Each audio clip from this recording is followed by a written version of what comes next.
And like I said before, you may still be torn between logo ideas, and you can use more than one logo in your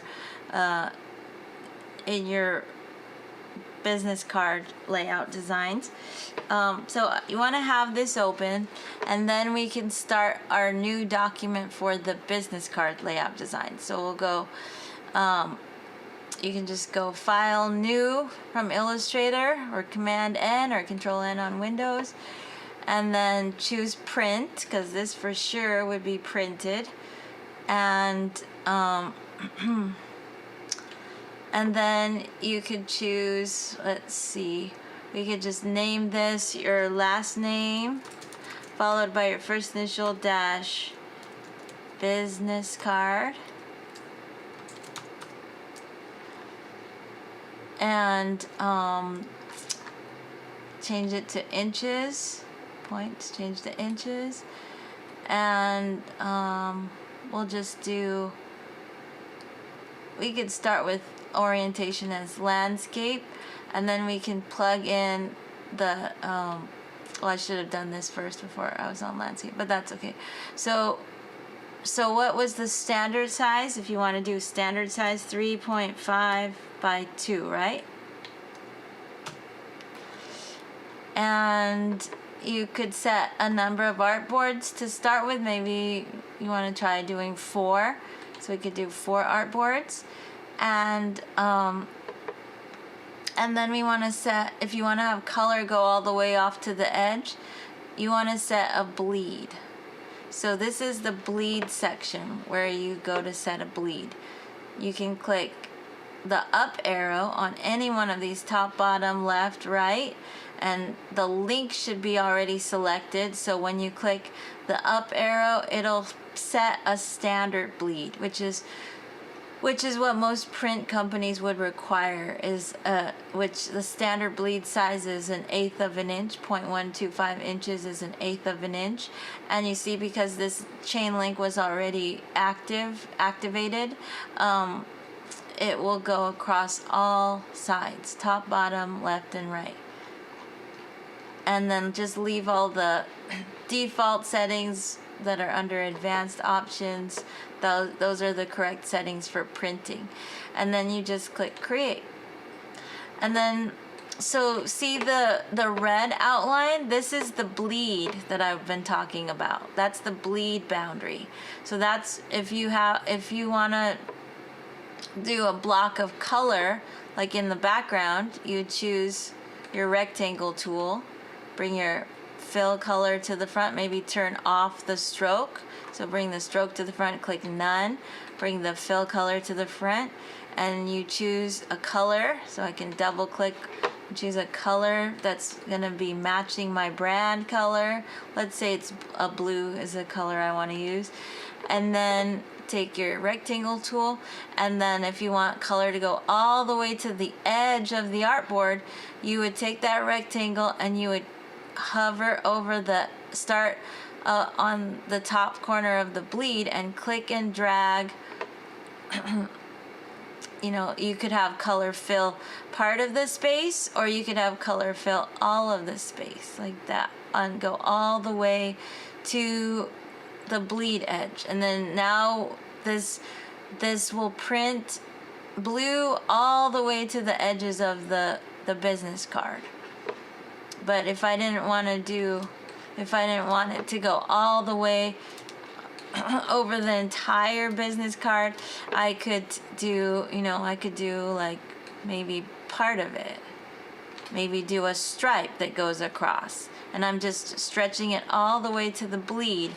And then you can adjust if you didn't quite drag it out right. You can always use your selection tool and adjust, and it should snap the color, and when you're adjusting it should snap to the bleed edge. And then when you go to print, you would go, the printer that you take your cards to, they will be the ones printing, and they would go File, Print, and set up the print settings so that they would be setting a trim marks. So they would go to the marks and bleed section in the print dialog box, and they would be turning on the trim marks. So I don't know if you can see this, but this card, this business card here is set to print on a larger paper than the size of the artboard. So the size of the artboard is just 3.5 by 2, and that's set up to print on an 8.5 by 11. When using a bleed, the size of the artboard always has to be smaller than the size of the paper, and then trim marks will be printed right on the paper so that a paper cutter can align to the trim marks and trim along the edges of the artboard, because that's where the trim marks are lined up to, the edges of the artboard, so that the bleed will get trimmed off right along the edge of the artboard, and that will ensure that the color goes all the way to the edge and that there won't be any unsightly white sliver of paper. Because if you want, like, what would be wrong with, let's say you wanted blue to be all the way out to the edge, and so you go to this artboard and you just click and drag your blue only up to the edge of the artboard, and you don't use the bleed. Would there be, and then you go and you trim along the trim marks. The trim marks are lined up to the edge of the artboard. And what could possibly happen when you go to trim with the paper cutter? So picture this is going to be, here, I'll make this a different color so that your white shows. Right, because then if you have to be right exactly along the edge of the artboard, which is never, it's not an exact science when you're using a paper cutter, even when you're taking this to a professional printing company. There's no way that the slice is gonna slice right along the edge of the artboard just right. It's either gonna go outside a little bit and show a little sliver of white, or it's gonna go inside too much. And what's wrong with going inside too much? The size becomes smaller. Yeah, the size becomes smaller. You might be accidentally trimming too close to your text and your other imagery on your business card. Your information might get chopped off. So it's just a lot safer to have a bleed, to set the bleed and have an area that you can trim kind of just outside of the artboard, or just along, they try to go along the edge, but it's never exact. So that's where a bleed comes in. A bleed will help, because then if I go print here, and this, I can skip through to the different artboards. So all these two here are using the bleed. So the trim marks will just splice, or are set to splice off the edges of the bleed. So that'll ensure color goes all the way off to the edge for those. But then this one, there's nothing in the bleed. So as the paper cutter comes down, it's probably gonna get some white edges, or trim inside too much. So that's the purpose of the bleed. Okay, but I don't want to use these colors. I want to use the colors I came up with for my brand. So in your logo document, hopefully you created some brand colors, and you want to bring those brand colors into your next document, which is this business card layout document. I'm going to go File, Save here. I don't think I saved this yet. And I'm going to save it in my folder for the class as an Illustrator file, save, and say okay there. Okay, but I want to bring in my brand colors, because in this new document, it will not automatically have my color groups that I came up with when I was developing my logo. So no problem. I can open up the swatches panel. Remember, you can get the swatches panel under Window in alphabetical order, just like where all the panels are located. And then you can click on the little library icon at the bottom of the swatches panel. And you can go all the way down to the bottom where it says Other Library. There's also a way to do that from the little flyout menu here at the top corner of the swatches panel, top right. And you can go to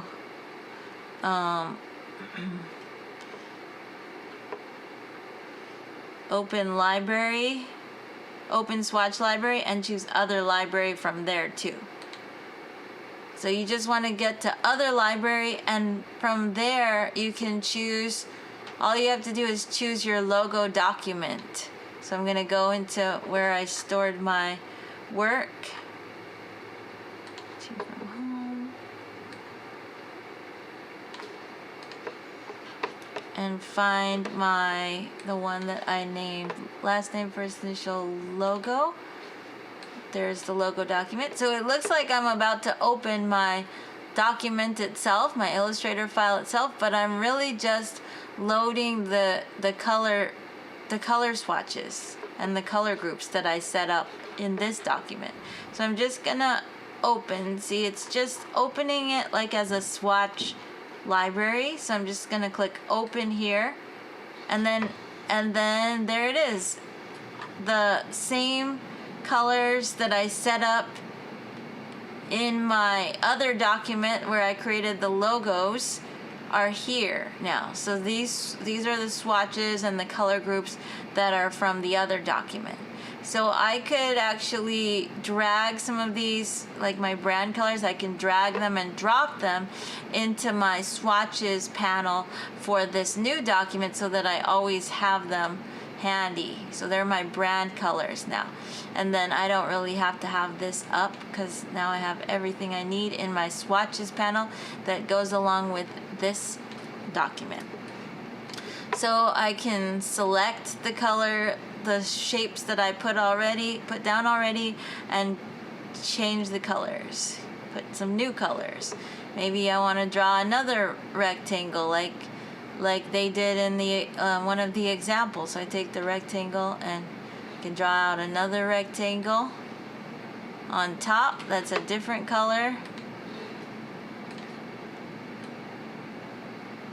Or you could have so what they did was that they had the rectangle leave some space over there in one of the examples we were looking at. Let's go back to you might have a stacking of rectangles for your design. Like this first one we were asking about, what did they do? How did they have the rectangles here and here and here? So they could have just done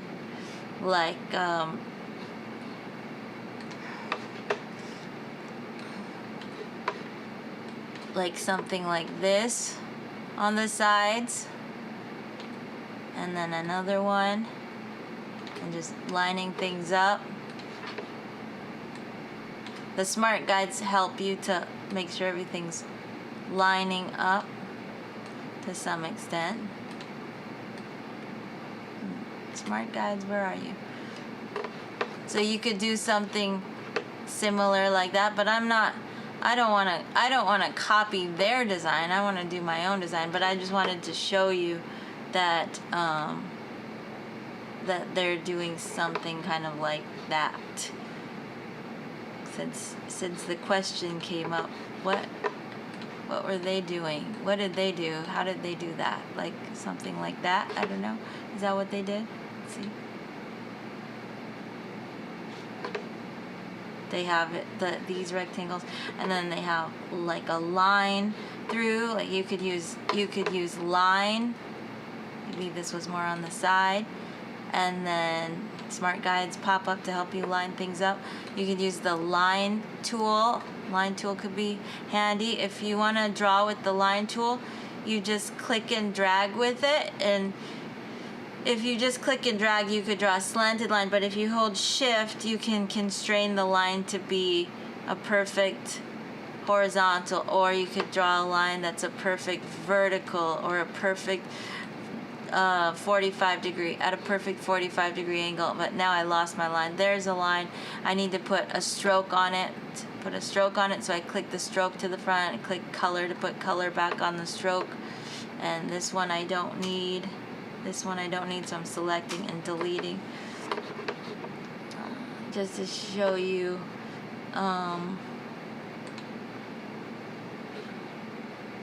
what. And so they put the line all the way across. You can extend the line. I can hold shift to make sure it stays horizontal. So, you know, some strategies like that can be done.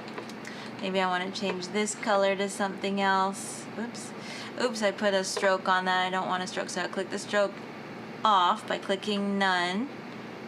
And then I could bring the fill to the front, and then when I select this shape, I can choose the color that I want there.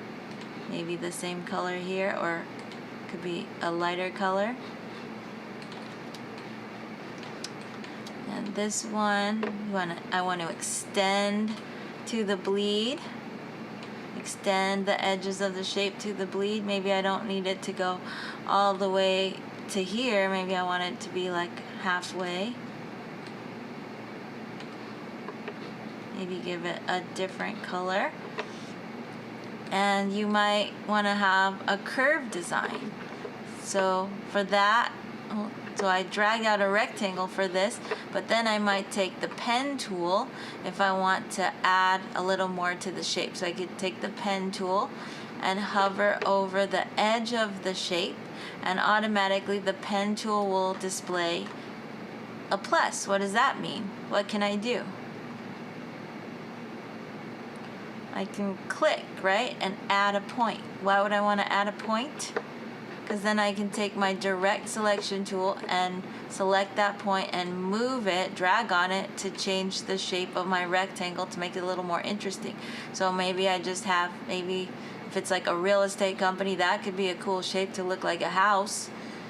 Or maybe I want it off center to make it cool. Or maybe I want to turn this point into not a linear point that's just at a corner between straight lines, but maybe I want to make it a curve. So how do I make it a curve? Anyone know?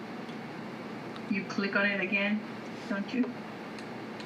And then with the anchor. The anchor tool, yeah, the anchor point tool can be used, which if you click and hold on the pen tool, it's at the bottom of the stack. You click on the anchor point tool and hover over the point and click and drag right into the point. Not this way, because that's making kind of tangle, but drag this way, and then, or you can drag down. And what it's doing is it drags out handles, and the handles are used to control the shape of the curve. So now with the direct selection tool, I can drag on the ends of the handles and do like a fun S curve. Can still move the point around, drag on the handles. If I change my mind about the curve, I could always go back to the anchor point tool and click the point to remove the handles and to remove the curve, and it's back to being straight lines meeting at the point. Another way to do that, if you like, is from properties or also the control panel. If you have your control panel up under window, you'll find these little convert buttons. So when you use the direct selection tool to select a point, which this point is selected, it's solid and the others are hollow, so only this one point is selected and the rest are deselected. This point can be controlled now and changed by using these buttons, the convert button. So I can use this button that makes the point curve, that says convert selected anchor point to smooth, and now it automatically gets handles, and then I can drag on the handles to change the shape. Just two ways to do the same thing. Or I could select the point and click convert back to a corner, and then it goes back to straight lines, a straight line point, or convert it back to smooth. So that's how you go back and forth between corners and curves. So I could do a curve there. Okay, so now I cornered and curved everyone out with all that information. Okay.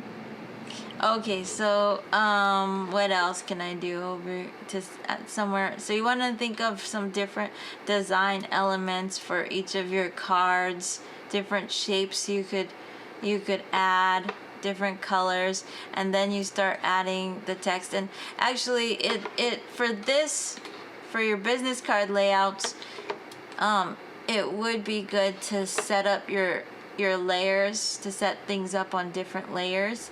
So I'm going to go to my layers panel, and everything is on layer 1 right now.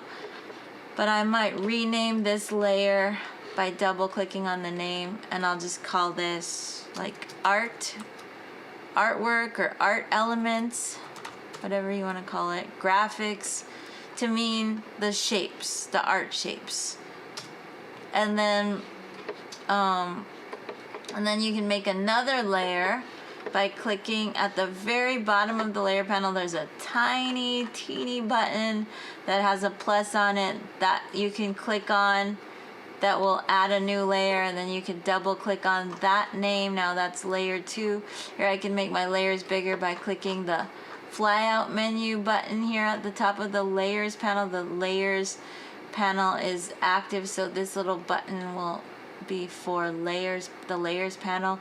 You can also make a new layer this way from this flyout menu, but I could also go down to panel options and make my layers larger so you can see them easier, or even larger still. Panel options, I could put in 70 pixels large for other.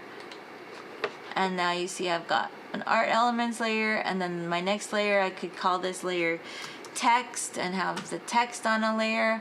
And that just makes it easy because you could click to lock down all the art when you're doing the text, so that the text doesn't interfere with the art, which could happen with the type tool. The type tool could accidentally convert a shape into a text box, so you don't want that to happen. So you want to be able to easily lock down your art and keep it separate from your text at any given time very easily by clicking the lock button on there, and it locks the whole layer.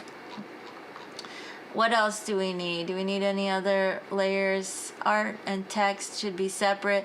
If you have photos, you might make another layer that you call that's for photos, but I'm not gonna do photos on mine.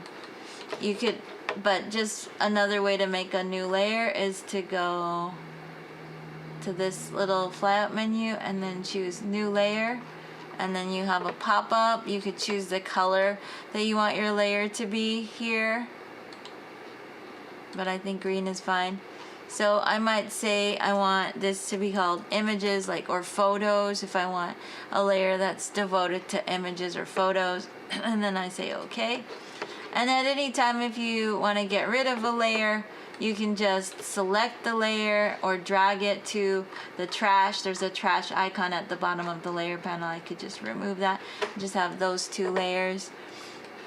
Okay, so then on my, so if I want to, oh, one other thing.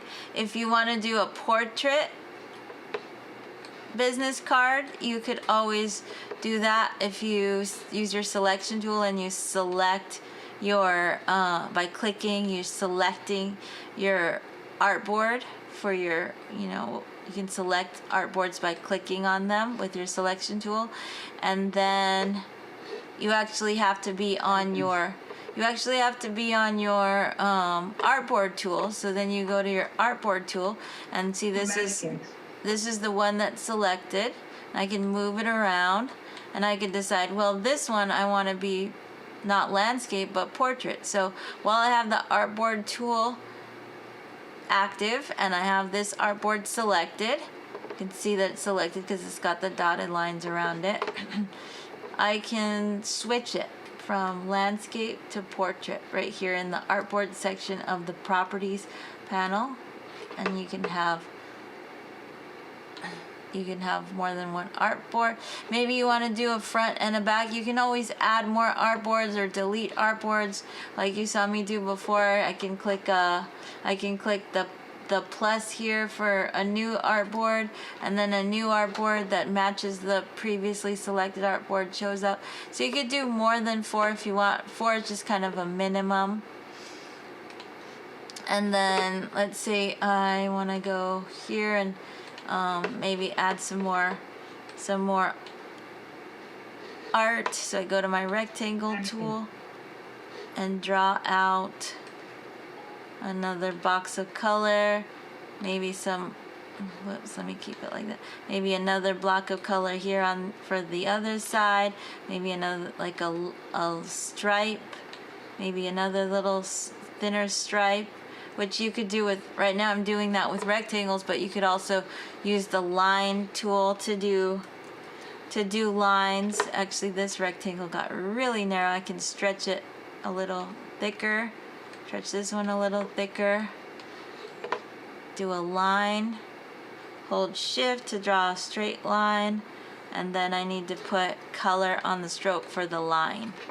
And then I can also change the stroke weight, make it really thin.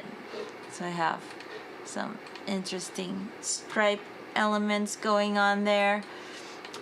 Maybe this one will just be a little different and be a curve, so I take my pen tool, click to add a point, and I could even use my keyboard shortcut while I'm on my pen tool, my option key or my alt key if I'm on Windows, and I toggle into the anchor point tool, and then I click and drag to make a curve.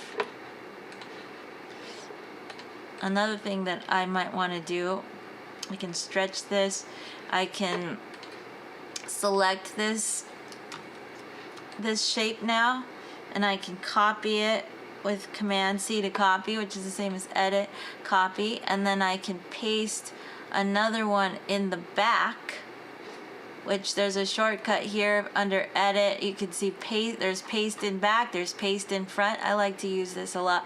Paste in back, Command B, easy to remember, that would be Control B on Windows. Paste in front, Command F or Control F on Windows. So if I want to do a paste in back, it's going to paste the same exact shape that I copied right behind the other one, and then I can, and it's selected now, and in the layers you can see that it is actually selected. You can see which one is selected. This one that's behind the one on top is selected, and I could change the color of it while it's selected. You won't see it change because it's hiding behind, but I just changed the color. Oops, I put it on the stroke. I didn't mean to do it on the stroke. I'll swap it to the fill and make the stroke turn off, and then I'm gonna just drag this down, and then I have a nice little edge there that I could play with. Maybe I'll lighten the color a little bit more for a little more contrast.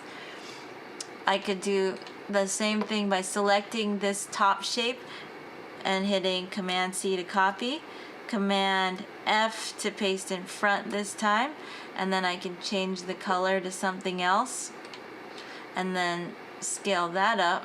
So now I have something like that. It's interesting. Or not, maybe I just want, let me delete that, let me just go with that. Maybe I'll take my direct selection tool and select the points on this one to make this more like an accented edge with a variable width. I can just adjust this handle up a little bit, maybe select this point, and I can nudge the point straight up with my arrow keys. I'm just tapping my arrow keys, and then drag the handle down so it kind of has a nice little skew to it. Maybe move this down a little bit. So I could play with that a little bit, like that. It's kind of fun.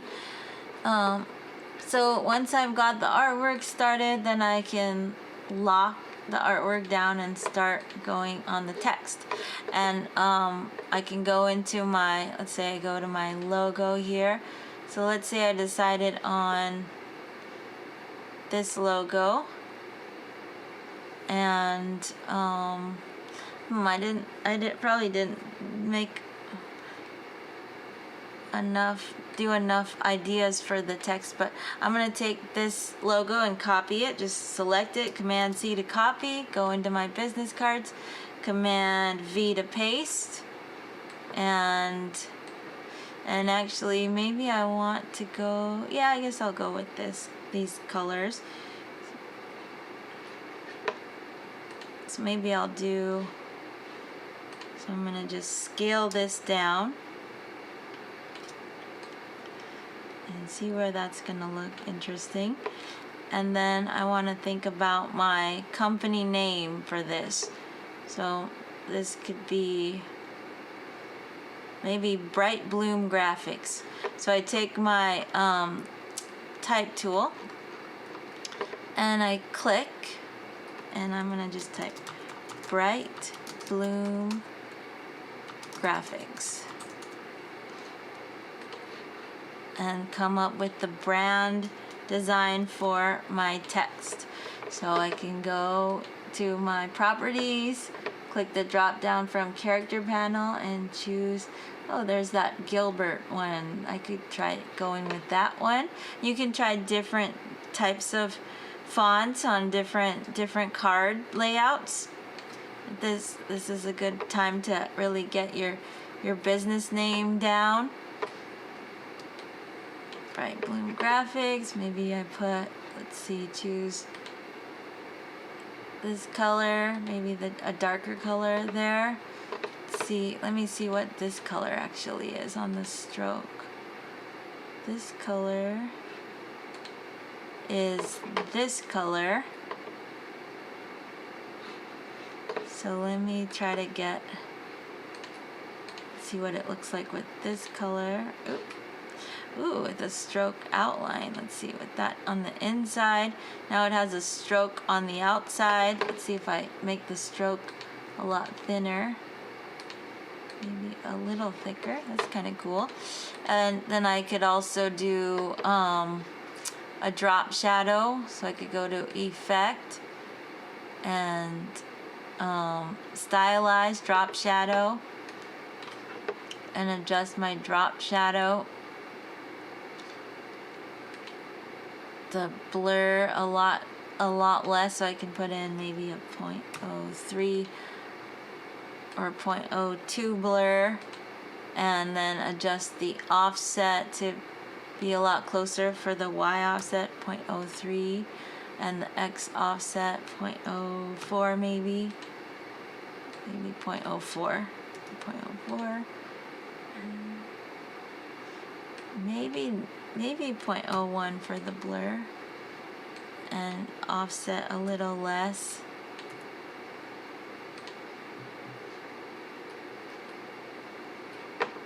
Or maybe no blur. So it's just a hard edge. I could adjust the opacity, maybe bring in the offset even more, 0.01 and 0.01. Kind of nice, so I could try that. Go with that for now. You want your business name to be predominant, to be clear and large, just like what it says in the biz card guide. Keep the business name prominent, or make the business name prominent. And then you start putting in your info. So you might put your name. So I'm going to put my name here.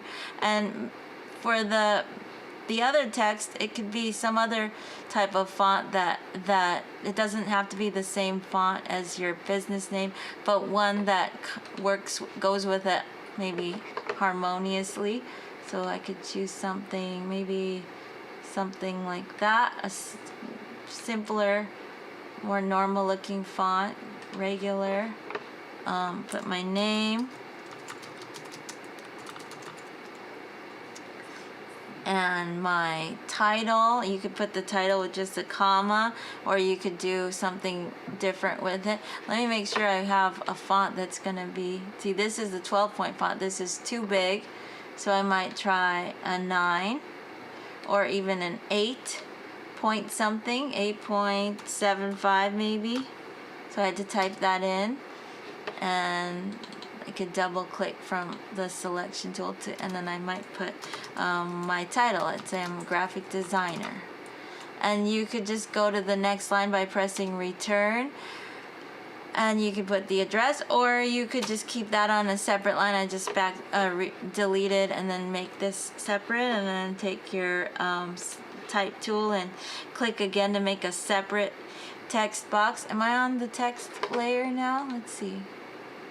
Yeah, I'm on the text layer. I put the logo on the text layer. That's fine, or I could switch that, so I could take the logo and put it, I guess for now I'll have the logo be on the same layer with the text. That's fine for now, because I want to kind of pair the logo with the text and just have the background artwork locked down. I could even rename this text and logo as my there's no rules set in stone here. Okay, so then this is my next little text box. I'm on my selection tool. I can double click on it, highlight the text, and then I might put my address. I might put my website. Let's just say essential contact info would be phone number and email. Let's say it was Bright Bloom Graphics at gmail.com was the email address, and then I could press return and go to the next line and make phone number 562. What's that phone number from in the song from the 80s? Jenny, I got your number. 867 3099. Don't forget the 99. So so you can put in a fake number if you want, or your actual number, for the purposes of the class. Of course you want your actual number for your real card that you're doing.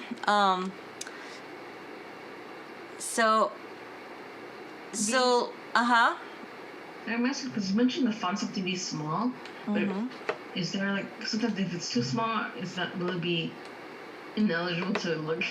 Yeah, that's a good question. I probably wouldn't go smaller than a 7 for a business card. The best thing is to, whenever you're doing a design for print, it's always good to do a test print, and most print companies will send you a proof or a test print so that before you go and mass produce, you're gonna you can rest assured you'll get to see what it looks like before you mass produce, and if the font's too small, then you can make adjustments and keep getting test prints until you're happy with it, and then you will have the perfect design layout. So now I made my contact info at 7. Maybe I want a little bit higher, like maybe 7.25 or something. And then the guide, the strategy was to right align the most essential contact info, put it in the lower right corner. Let's see. Let me go back here. So I could select it. I could use my paragraph controls, right align. Oops. Is that right align? No, sorry. This is the right align. So now the email and phone number are now straight on the right side, right align. And remember, do we want to go all the way to the edge of the artboard, or should we have a margin of some sort? We should margin, yes, very good. And to ensure that you're following the guidelines of a margin, you might want to go to view and show your rulers. You can go view rulers, show rulers, or command R on a Mac, control R on Windows, and that'll help you whenever you select, with your selection tool, you select the card so that the ruler will number from 0 from the starting edge over, and from the top edge down will measure your specific selected artboard, and then you can see kind of where when you're hovering with your mouse, you can see a little line show up. So this is at 3 inches, this is at a half, so half of the inch is there, and then a 1/4 inch is there, so 1/8 of an inch is this little notch here. So you can kind of look at the rulers and eyeball it, or you can drag out a guide. If I can hover right over a ruler and drag out a guide and put it right out, like to set a margin, you can have a guide right there to help you out as a reminder. You can lock your guides at any time. You can set your guides on where the